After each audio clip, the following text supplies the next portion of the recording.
বিষয়ে আলোচনার জন্য আমাদের সঙ্গে স্টুডিওতে উপস্থিত হয়েছেন বাংলাদেশ অ্যাগ্রো প্রসেসর্স অ্যাসোসিয়েশন বাপার সভাপতি মোহাম্মদ আবুল হাশেম। এ সময় বাণিজ্য আপনাকে স্বাগতম। ধন্যবাদ। আমরা যেমনটি প্রতিবেদনে দেখছিলাম, প্রক্রিয়াজাত খাদ্যপণ্যে ভারতীয় নিষেধাজ্ঞা, রফতানিতে ভারতীয় যে নিষেধাজ্ঞা, তার কারণে 70% পর্যন্ত আয় কমে যাবে। সব কিছু মিলিয়ে এই যে খাতটি প্রক্রিয়াজাত বাজার, খাদ্য বাজারজাতকরণ, এই খাতে অভ্যন্তরীণ বাজার কিংবা রফতানি বাজার কিংবা কর্মসংস্থান তৈরিতে বাংলাদেশের সম্ভাবনা আসলে কতখানি দেখছেন? ধন্যবাদ আপনাকে। আজকে বাপাকে নিয়ে বাংলাদেশ অ্যাগ্রো প্রসেসর নিয়ে আলোচনার জন্য আপনি যে আয়োজন করেছেন, আমরা সময় টিভিকে ধন্যবাদ জানাই এবং আমাদের দর্শকদেরকেও ধন্যবাদ জানাই। আসলে বাংলাদেশের ফুড সেক্টরের অনেক সম্ভাবনাময় একটা খাত, কারণ আমাদের দেশটা হলো, আমরা বলি অ্যাগ্রো বেস কান্ট্রি, কিন্তু বাস্তবে আমরা সেটাকে রূপ দিতে পারতেছি না বিভিন্ন প্রতিবন্ধকতার কারণে। আপনার মানুষ যখন আসে, খাদ্য লাগবে। আমাদের দেশে পপুলেশন বাড়তেছে, খাদ্যের ডিমান্ড বাড়তেছে, বিশ্ববাজারে তদ্রূপ, এবং বাংলাদেশ থেকে এখন 145টা কান্ট্রিতে মাল এক্সপোর্ট হয়। আমরা 1 বিলিয়ন পর্যন্ত আমরা ক্রস করছিলাম এই খাতে এক্সপোর্ট, কিন্তু ইদানিং আমাদের অনেকটা ডাউনে চলে আসছে। রিসেন্টলি আমরা বড় ধাক্কা খাইছি ইন্ডিয়াতে এক্সপোর্ট বন্ধ হওয়ার কারণে। একটা বড় পোর্শন ইন্ডিয়াতে যায় এবং আমাদের বাংলাদেশের অনেক কোম্পানির সেখানে ফিল্ড ফোর্স আছে, 17 লোক কাজ করতেছে। আমার কোম্পানিতেই প্রায় এখন 200-র উপরে লোক সেখানে কাজ করে। এমনিভাবে বাংলাদেশে যেহেতু এটা আমাদের নদীপথ ছাড়াই বাই রোডে মালটা যায়, যার কারণে এখানে কস্টিং কম হয়, আমাদের ইন্ডিয়াতে এক্সপোর্ট করতে সুবিধা। আপনি যেমনটি বললেন, এই জায়গায় যদি ছোট করে একটু প্রশ্ন করি আমি, এই যে খাতটি নিয়ে আপনি বললেন সম্ভাবনাময় খাত, কিন্তু যথার্থ রূপটি আমরা দিতে পারছি না, বেশ কিছু চ্যালেঞ্জ এখানে থাকতে পারে বা প্রতিবন্ধকতা থাকতে পারে। কি কি চ্যালেঞ্জের সম্মুখীন আপনারা হচ্ছেন যদি ছোট করে একটু আমাকে জানাতেন? আমরা এই মুহূর্তে যেটা চ্যালেঞ্জে ফেস করতেছি সেটা হলো, আমাদের এই সেক্টরে ইনসেন্টিভ ছিল 20%, সেখান থেকে এই বছর সেটা নেমে আসছে 10%-এ গত জানুয়ারি থেকে। তো 10% কমাতে আমাদের বিশ্ববাজারে আমাদের কস্টিং নিয়ে খুব সমস্যা। আপনার ধরেন ইম্পোর্টের যে সমস্ত আইটেম ইম্পোর্টেড, সেগুলি কস্ট বাড়তেছে, যেগুলি লোকাল প্রকিউরমেন্ট আইটেম সেগুলিরও কস্ট বাড়তেছে। সবগুলো মিলে আমাদের কস্টিং বাড়তেছে, কিন্তু আমরা বিক্রিতে প্রাইস বাড়াইতে পারি না। বায়ার যারা আছে, ইম্পোর্টার যারা আছে, তাদের কথা হলো দাম আরও কমাও। ইন্ডিয়া এবং প্রতিবেশী পাকিস্তান আছে, ইন্ডিয়া আছে, ফিলিপাইন আছে, ইন্দোনেশিয়া আছে, ওদের থেকে তোমাদের প্রাইস বেশি।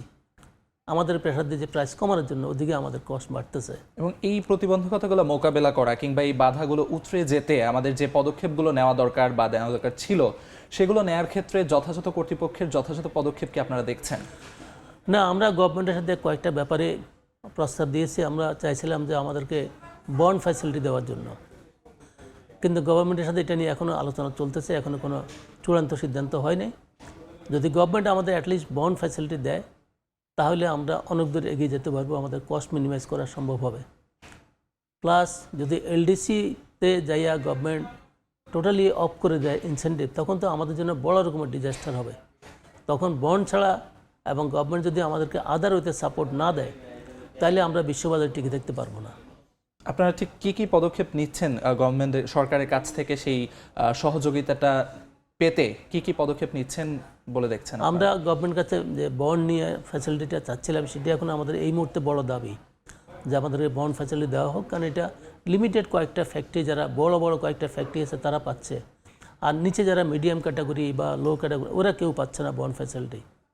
তো সেক্ষেত্রে তাদেরকে সেই সুযোগটি দেওয়ার জন্য আমাদের কি কি পদক্ষেপ নেওয়া উচিত? আমরা এটা গভর্নমেন্টের উপর ডিপেন্ড করে, গভর্নমেন্ট যখন, আমরা তো বলছি আপনাদের কি কি টার্মস কন্ডিশন আছে বলেন, আমরা সেগুলি সব মেনটেন করব। বাট এটা যদি না দেন তাহলে আমরা সার্ভাইভ করতে পারবো না। আপনারা একদিকে বলেন এক্সপোর্ট বাড়াও, অন্যদিকে বলেন যে সুবিধা যখন দিতে চাই, যখন ফ্যাসিলিটি চাই, তখন রপ্তানি খাতটি যেহেতু চলে আসছে এই জায়গায়, এই যে ভারতের নিষেধাজ্ঞার কথা আপনি উল্লেখ করলেন, আমরা প্রতিবেদনে দেখছিলাম ভারতীয় নিষেধাজ্ঞায় আমাদের অর্থনৈতিক ক্ষেত্রে কিংবা বিশ্ববাজারেও আমাদের তার একটা প্রভাব পড়ছে। এই প্রভাবটি কাটিয়ে উঠতে আমাদের কি বিকল্প কোনো বাজার ধরা যায় কিনা, কিংবা কি কি পদক্ষেপ নেওয়া যেতে পারে এই ভারতের নিষেধাজ্ঞাটি কাটিয়ে ওঠার জন্য? আমরা তো বিভিন্ন কান্ট্রিতে চেষ্টা করতেছি। ভারতের নিষেধাজ্ঞার কারণে অনেক কান্ট্রির অনেকের ধারণা যে নিশ্চয় মালের কোয়ালিটি নিয়ে কোনো সমস্যা আছে বোধহয় ভারত বন্ধ করছে। ভারত কী কারণে বন্ধ করছে এটা তো বিশ্ববাজারে সবাই জানে না। এটা একটা আমরা মানুষের সাইকোলজিক্যাল এফেক্ট পাচ্ছি। তো সেটাকে আমরা কাটিয়ে উঠতেছি আস্তে আস্তে, কিন্তু তারপরেও আমাদের বড় চ্যালেঞ্জ হয়ে গেছে এখন কস্টিং। আমাদের এখানে গ্যাসের প্রয়োজন। ফুড ফ্যাক্টরি মানেই গ্যাস, ইলেকট্রিসিটি। তো এই দুইটাতে আমরা গ্যাস তো পাচ্ছি না, ম্যাক্সিমাম লোকের যাদের গ্যাস লাইন আছে তারা সাফিসিয়েন্ট পাচ্ছে না, প্লাস পাওয়ারের ইন্টারাপশনের কারণে ফ্যাক্টরি চালানো খুব কঠিন হয়ে পড়ছে। তো এগুলি একটা লোকালি আমরা বড় রকম ফেস করতেছি। পাশাপাশি আমরা আবার একটা নতুন একটা মার্কেট আমরা হারাইতেছি, সেটা হলো সৌদি আরব। সৌদি আরবে হালাল সার্টিফিকেট ছাড়া এখন মাল যাচ্ছে না।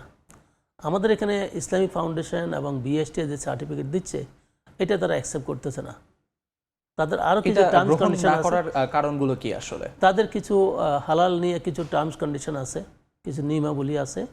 সেই নিয়মাবলীর জন্য সৌদি আরব থেকে অলরেডি একটা টিম আসে, কয়েক মাস আগে ট্রেনিং দিয়ে গেছে। গভর্নমেন্টের পক্ষ থেকে চেষ্টা করা হচ্ছে যে এটাকে যত তাড়াতাড়ি সম্ভব ওভারকাম করা যায়। আর ইন্ডিয়ার ব্যাপারে আমরা কয়েকদিন আগেও একজন হাই লেভেলের অফিসারের সাথে আলাপ করছি, সচিব লেভেলে।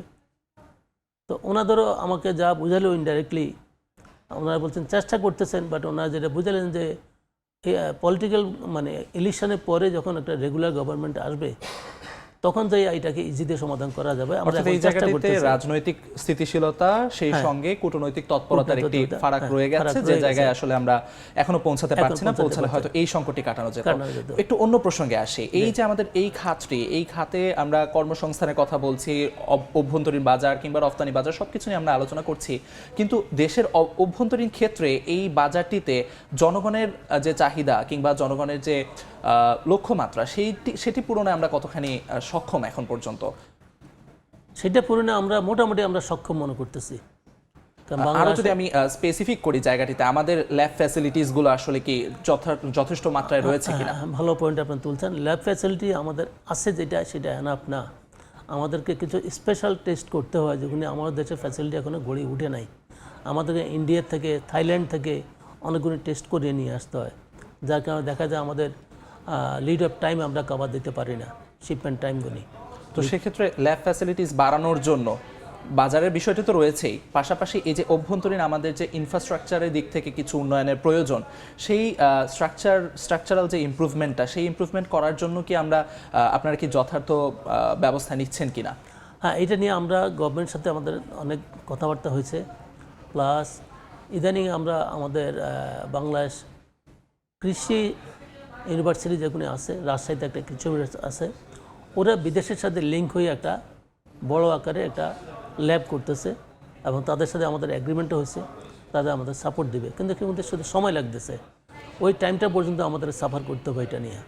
তো সেই সময় পর্যন্ত আমাদের ওই যে বিদেশ নির্ভরতাটা থেকেই যাচ্ছে ল্যাব ফ্যাসিলিটিসের ক্ষেত্রে, এবং অন্যান্য ক্ষেত্রে যেমন অভ্যন্তরীণ বাজার কিংবা বিশ্ব বাজারে যে আমাদের এই খাত দিয়ে বাংলাদেশকে তুলে আনা, সেই ক্ষেত্রে বাংলাদেশের যে সম্ভাবনার কথাগুলো আমরা শুরুতে বলছিলাম, সেই সম্ভাবনার সাথে কিছু প্রতিবন্ধকতা সবকিছু মিলিয়ে আমাদের এই খাতটিকে আরও অন্যান্য খাত থেকে এগিয়ে নিয়ে যেতে যে পদক্ষেপগুলো নেওয়া দরকার, সেই জায়গায় যথাযথ কর্তৃপক্ষের সাথে আমাদের আন্তরিকতার জায়গাটিতে কেমন ঘাটতি কিংবা যথেষ্ট কিনা, সে ব্যাপারে কেমন দেখছেন?